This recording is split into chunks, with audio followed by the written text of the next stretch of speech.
Assalamualaikum sahabat, terima kasih sudah klik video ini. Jangan lupa kirimkan sholawat kepada Nabi Muhammad SAW di kolom komentar. Dan terima kasih untuk sahabat yang sudah like, komen, dan subscribe channel ini. Kiranya hidup sahabat semakin dilimpahi berkah dan dilindungi oleh Allah Subhanahu wa Ta'ala. Hari ini, kita akan menyimak sebuah kisah yang penuh dengan dilema, pengorbanan, dan takdir yang tak terduga. Dua wanita berjuang di negeri orang, terikat dalam perjanjian yang mengubah hidup mereka selamanya. Namun, di balik semua itu, ada rahasia besar yang tak seorang pun menduganya.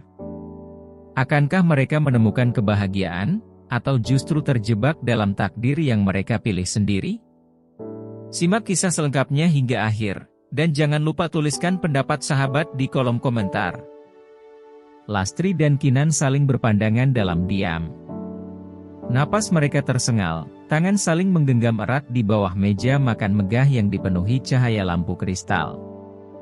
Di hadapan mereka, Syekh Salman duduk dengan penuh wibawa, seolah mampu mengendalikan dunia hanya dengan satu tatapan tajamnya. Udara di ruangan terasa berat, bukan karena kemewahan yang membungkus setiap sudut istana ini, tetapi karena kata-kata yang baru saja keluar dari bibir pria itu, kata-kata yang mengubah segalanya. Siapapun di antara kalian yang mengandung anakku, akan kubayar 1 koper penuh uang. Lastri merasakan tubuhnya gemetar. Ia melirik Kinan, sahabat yang selama ini menjadi satu-satunya tempatnya bersandar di negeri asing ini. Mata Kinan juga tampak berkaca-kaca, tetapi bukan karena marah atau takut, melainkan karena dilema. Tawaran Syekh Salman bukan hanya tidak masuk akal, tetapi juga berbahaya. Namun, di balik absurditasnya, ada iming-iming yang sulit diabaikan.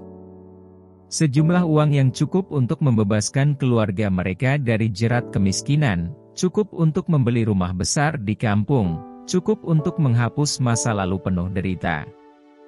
Cukup untuk mengubah takdir. Tuan bercanda, kan? Suara Lastri akhirnya pecah di antara keheningan. Ia mencoba tersenyum kaku, tapi hatinya bergetar. Ia tidak pernah membayangkan hidupnya akan berada di titik ini, duduk di hadapan seorang pria yang menawarkan harga atas rahimnya. Syekh Salman menggeleng. Aku tidak pernah bercanda soal masa depanku. Tatapannya tajam, seolah menembus ke dalam isi kepala mereka. Aku butuh keturunan. Aku bisa menikah lagi, tapi aku tidak ingin drama. Aku butuh seseorang yang bisa memberikanku anak tanpa beban perasaan. Dan kalian, ia berhenti sejenak, menatap keduanya dari ujung kepala hingga kaki. Kalian adalah wanita-wanita kuat yang telah bekerja denganku bertahun-tahun. Aku percaya kalian. Hati Kinan berdebar. Kepercayaan? Apakah ini bentuk kepercayaan? Atau ini sekadar transaksi? Namun, di balik kegilaan tawaran itu, ada sesuatu yang membuatnya tak mampu menolak langsung. Ia membayangkan ibunya di kampung, yang terus mengutang ke warung hanya untuk makan. Ia membayangkan adiknya yang harus putus sekolah karena tak ada biaya. Jika ia menerima tawaran ini, semua masalah itu akan selesai. Tapi, apakah harga yang harus dibayar terlalu mahal?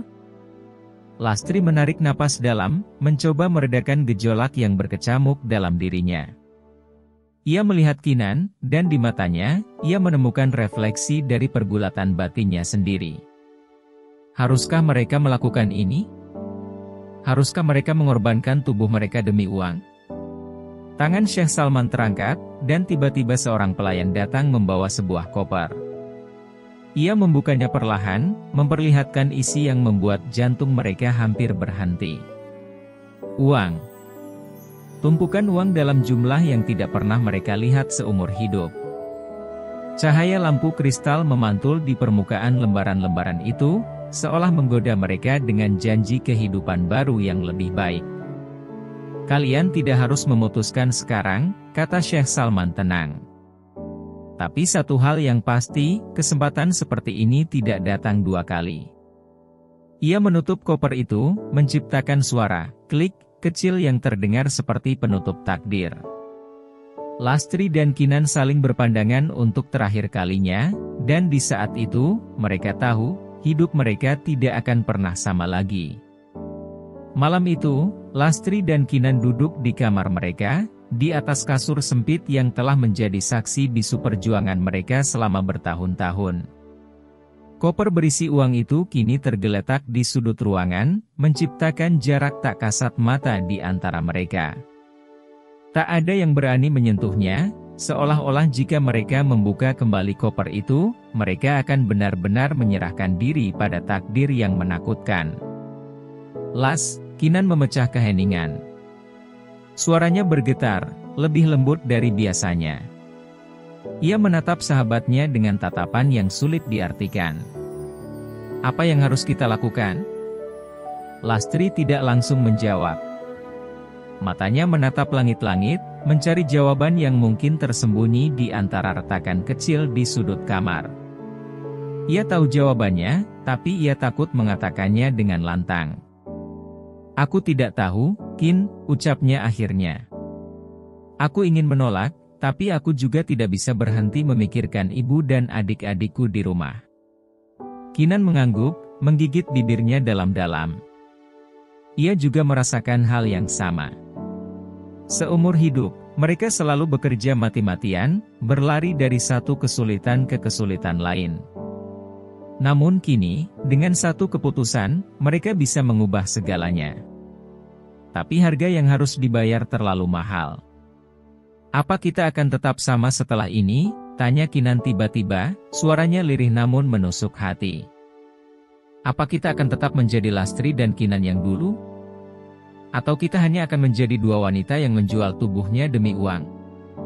Lastri menoleh menatap sahabatnya, matanya memerah. Aku tidak tahu, Kin. Aku benar-benar tidak tahu. Malam itu mereka tidak bisa tidur. Bayangan tentang bayi-bayi yang harus mereka lahirkan, tentang bagaimana mereka akan menjalani hidup di bawah satu atap bersama pria yang hanya melihat mereka sebagai alat penerus keturunan, terus menghantui pikiran mereka. Pagi harinya, mereka dipanggil ke ruangan pribadi Syekh Salman. Pria itu duduk di balik meja kayu mahal, menyesap teh hangat dengan tenang. Seolah tidak ada yang aneh dalam situasi ini. Seolah-olah ia tidak baru saja menawarkan rahim dua wanita sebagai bagian dari transaksi bisnis. Kalian sudah berpikir? Tanyanya, suaranya dalam dan berwibawa. Lastri dan Kinan saling berpandangan. Tidak perlu kata-kata, karena mereka telah mencapai satu pemahaman yang sama. Dengan napas berat, Lastri mengangguk. Kami setuju. Sekilas, ada kilatan kepuasan di mata Syekh Salman. Ia lalu berdiri dan melangkah mendekat, menatap keduanya satu persatu. Kalian tidak akan menyesali ini. Tapi jauh di lubuk hati mereka, Lastri dan Kinan tahu, keputusan ini akan mengubah mereka selamanya. Hari-hari setelah keputusan itu terasa seperti mimpi buruk yang tidak bisa mereka hindari. Lastri dan Kinan mencoba menelan kenyataan pahit bahwa tubuh mereka bukan lagi milik mereka sendiri.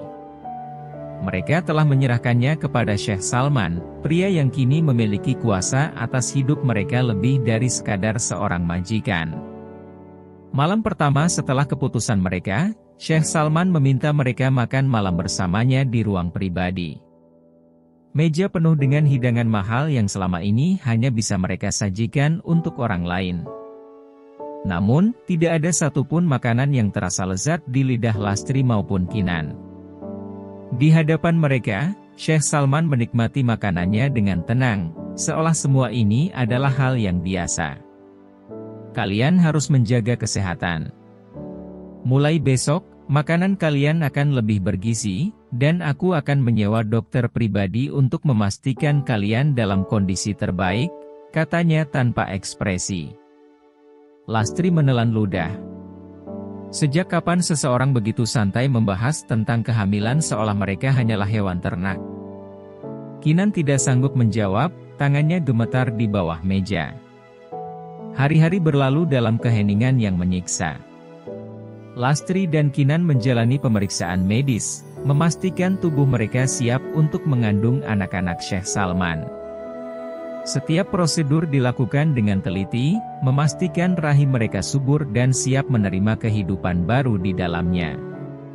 Meskipun mereka menerima ini secara sadar, ada perasaan kehilangan yang tidak bisa dijelaskan, kehilangan kendali atas tubuh sendiri, kehilangan harga diri yang dulu mereka pegang erat. Ketika akhirnya mereka dinyatakan mengandung, dunia mereka berubah total. Tubuh mereka mulai menunjukkan tanda-tanda kehamilan, dan dengan itu datanglah perubahan besar dalam cara mereka diperlakukan. Para pelayan yang dulu bekerja bersama mereka kini melayani mereka dengan penuh kehati-hatian.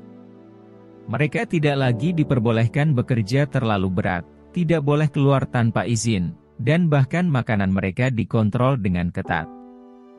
Namun, tidak ada yang lebih menyakitkan dibandingkan perasaan kosong di hati mereka. Di setiap tendangan kecil di dalam perut, mereka diingatkan bahwa anak yang mereka kandung bukan hanya sekadar darah daging mereka, tetapi juga bagian dari kesepakatan yang telah mereka buat. Suatu malam, saat bulan menggantung rendah di langit, Lastri terbangun karena suara isakan lirih di sebelahnya. Ia menoleh dan melihat Kinan duduk di tepi ranjang, memeluk perutnya yang mulai membesar. "Aku takut, Las," bisiknya, suaranya hampir tak terdengar. "Aku takut kalau setelah melahirkan, aku tidak bisa melepaskan anak ini."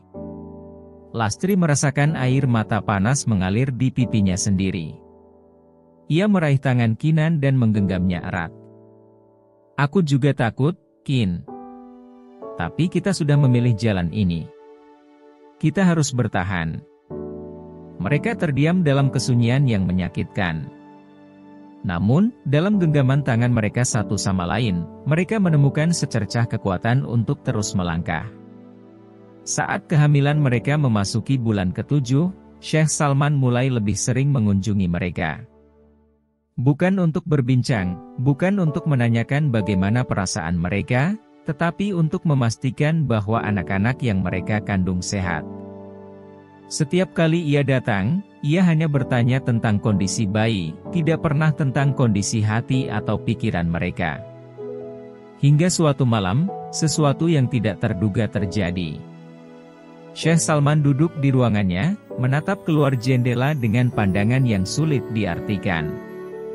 Ketika Lastri dan Kinan masuk untuk melaporkan kondisi mereka, ia akhirnya berbicara dengan nada yang berbeda. "Apakah kalian membenci aku?" Lastri dan Kinan terdiam. Ini pertama kalinya pria itu menunjukkan sedikit emosi. "Aku tahu ini bukan situasi yang normal," lanjutnya, suaranya lebih pelan dari biasanya. "Tapi aku tidak memaksa kalian. Aku hanya memberikan pilihan." Lastri menatapnya dalam diam. Apa yang bisa mereka katakan? Bahwa mereka tidak membencinya, tetapi juga tidak bisa mencintainya? Bahwa mereka adalah wanita yang terjebak dalam situasi di mana tidak ada jalan keluar tanpa luka? Kinan akhirnya menghela napas dan menjawab pelan, "Kami hanya berharap anak-anak ini akan bahagia. Itu saja." Syekh Salman menatap mereka sejenak, lalu mengangguk. Ia tidak mengatakan apa-apa lagi. Namun, dalam tatapan matanya, ada sesuatu yang berubah, sesuatu yang selama ini tersembunyi di balik dinginnya sikapnya. Dan pada saat itu, tanpa mereka sadari, sesuatu yang lebih besar mulai tumbuh di antara mereka bertiga, sesuatu yang jauh lebih kompleks dari sekadar perjanjian uang dan keturunan. Lastri dan Kinan duduk di teras belakang istana megah itu, menikmati udara malam yang dingin menusuk kulit. Perut mereka kini telah membesar, tanda bahwa waktu kelahiran semakin dekat. Namun, semakin hari, ketakutan mereka juga semakin nyata. Bagaimana jika setelah melahirkan, mereka dipisahkan dari bayi-bayi mereka? Bagaimana jika Syekh Salman benar-benar hanya menganggap mereka sebagai alat untuk melahirkan anaknya dan tidak lebih dari itu? "Las, Kinan memecah keheningan, suaranya lirih. Aku semakin merasa kita telah melakukan kesalahan besar. Lastri menoleh, menatap sahabatnya yang kini terlihat lebih pucat dan lelah. Aku tahu, Kin. Tapi kita tidak bisa mundur sekarang. Kinan menggigit bibirnya, mencoba menahan air mata. Aku mulai merasa sayang dengan bayi ini. Aku bisa merasakan dia bergerak, merespon suara-suara di sekitarnya. Aku takut, Las. Bagaimana kalau setelah ini, kita tidak pernah diizinkan melihat mereka lagi? Lastri terdiam. Ia pun merasakan hal yang sama. Setiap tendangan kecil di dalam perutnya bukan lagi sekadar pengingat dari kesepakatan mereka, tetapi juga bukti bahwa ada kehidupan yang bergantung padanya, bukan hanya sebagai alat, tetapi sebagai seorang ibu. Hari demi hari berlalu, dan Lastri serta Kinan semakin sulit menyembunyikan kecemasan mereka. Hingga suatu malam, saat mereka tengah beristirahat di kamar, Syekh Salman datang. Kali ini, ekspresinya lebih lembut dari biasanya. Aku ingin kalian tahu, katanya, suaranya lebih pelan dari sebelumnya. Aku tidak akan mengambil anak-anak ini dari kalian. Lastri dan Kinan terkejut, saling berpandangan dengan mata penuh harap sekaligus kebingungan. Aku mungkin pria yang egois karena menawarkan kesepakatan ini sejak awal, lanjut Syekh Salman. Tapi aku bukan monster. Aku ingin mereka tumbuh dengan ibu mereka.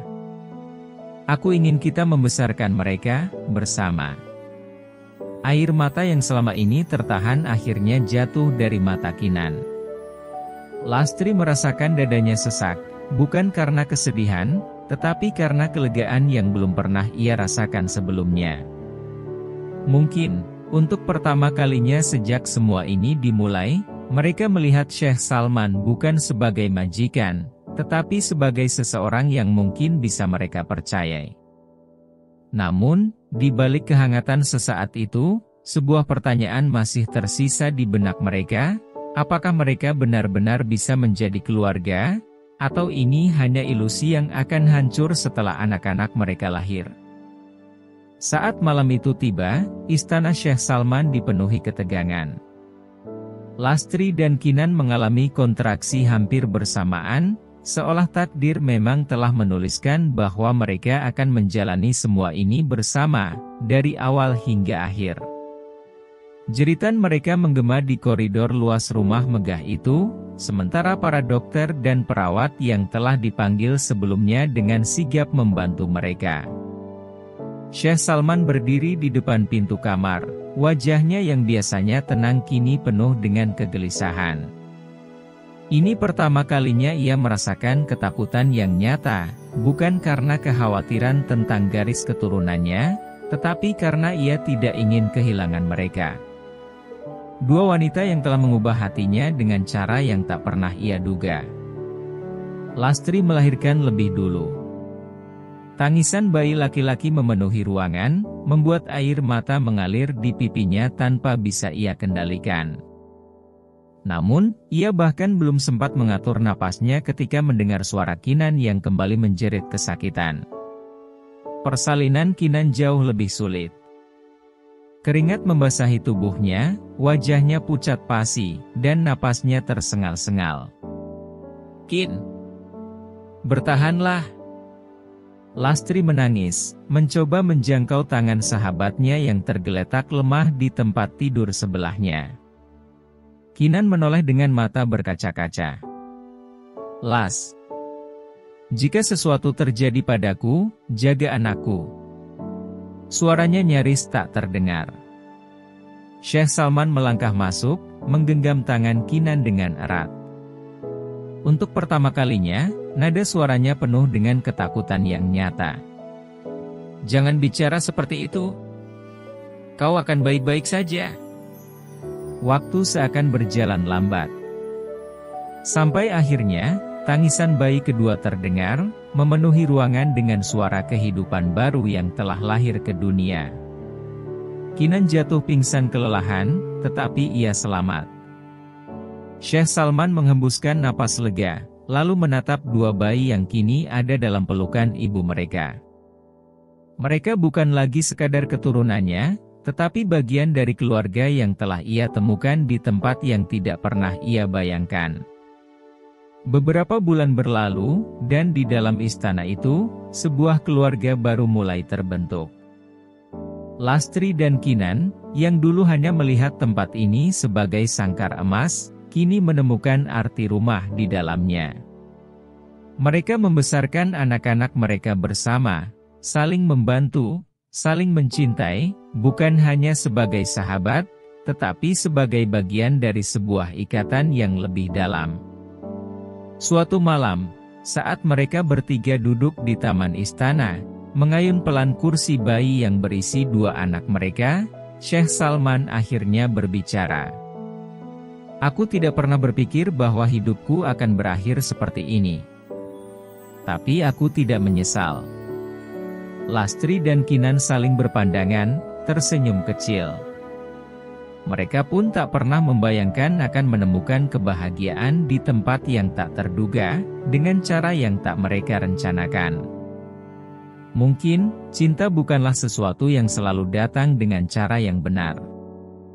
Tapi di balik segala keterpaksaan, pengorbanan, dan air mata, mereka telah menemukan sesuatu yang lebih berharga dari sekadar uang atau kesepakatan. Mereka telah menemukan satu sama lain. Sahabat, hidup seringkali membawa kita ke jalan yang tak terduga. Terkadang, keputusan yang kita ambil bukanlah yang kita inginkan, tetapi justru yang membawa kita pada sesuatu yang lebih besar. Lastri, Kinan, dan Syekh Salman mungkin memulai kisah mereka dengan kesepakatan yang penuh keterpaksaan, namun pada akhirnya, mereka menemukan sesuatu yang jauh lebih berharga, keluarga, kasih sayang, dan ketulusan. Kisah ini mengajarkan kita bahwa cinta tidak selalu datang dalam bentuk yang sempurna, tetapi keikhlasanlah yang membuatnya menjadi bermakna. Bahwa di balik setiap ujian, selalu ada hikmah yang Allah sembunyikan untuk mereka yang bersabar. Sahabat, dari cerita ini, apa pelajaran yang paling berkesan bagi kalian? Tuliskan pendapat dan renungan kalian di kolom komentar. Jangan lupa untuk like, share, dan subscribe agar sahabat tidak ketinggalan kisah-kisah penuh hikmah berikutnya. Sampai jumpa di video selanjutnya, semoga kita semua selalu dalam lindungan Allah Subhanahu wa Ta'ala. Wassalamualaikum warahmatullahi wabarakatuh.